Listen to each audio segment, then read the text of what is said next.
அனைவருக்கும் வணக்கம். இனிதாங்க கந்தபுராணம் கதையே ஆரம்பிக்க போகுது.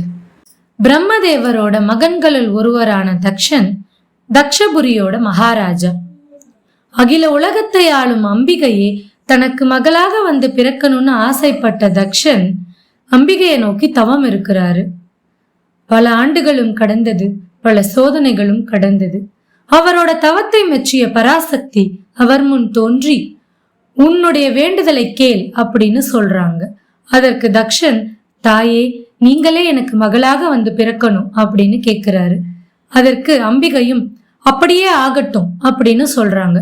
அவங்க சொன்னது போலவே ஒரு சில காலங்கள்ல தக்ஷனுக்கு அம்பிகையே மகளாகவும் வந்து பிறக்கிறாங்க. தக்ஷனுக்கு மகள் என்பதனால தாக்ஷாயணின்னு பெயரிட்டு அன்புடனும் பாசத்துடனும் வளர்த்து வராங்க. அது என்னமோ தெரியல, சின்ன வயது முதலே தாக்ஷாயனுக்கு சிவன் மேல ஒரு ஈர்ப்பு இருந்துகிட்டு இருக்கு. காலங்கள் கடந்தது. தாக்ஷாயனுக்கு சிவன் மேல இருந்த ஈர்ப்பு காதலா மாறியது. ஒரு கட்டத்துல சிவன் இல்லையேல் நான் இல்லை அப்படிங்கிற நிலைக்கும் வராங்க. தன்னோட விருப்பத்தை தன்னுடைய தந்தையான தக்ஷன் கிட்ட தெரிவிக்கிறாங்க தாக்ஷாயினி. ஆனா அதற்கு மறுப்பு தெரிவித்தாரு தக்ஷன். ஏன் தெரியுமா? மகளே, சிவபெருமான் சுடுகாட்டுல இருக்கிற சாம்பலை தன்மேல பூசிக்கிட்டு இருக்கிறாரு. மண்டை ஓடுகளை கழுத்துல ஆபரணமா போட்டிருக்கிறாரு. மாட மாளிகைகளும் இல்ல, எந்த வசதிகளும் இல்ல.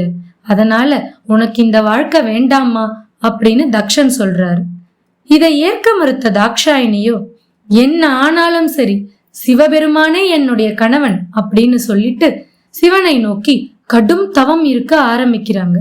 அவங்களோட தவத்தை இடையூறு செய்வதற்காகவே அங்கு ஒரு அசுரன் வரான். பல தடைகளையும் ஏற்படுத்துறான். இதை கண்டு வெகுண்டெழுந்த சிவபெருமானோ அந்த அசுரனை அழிச்சிடுறாரு.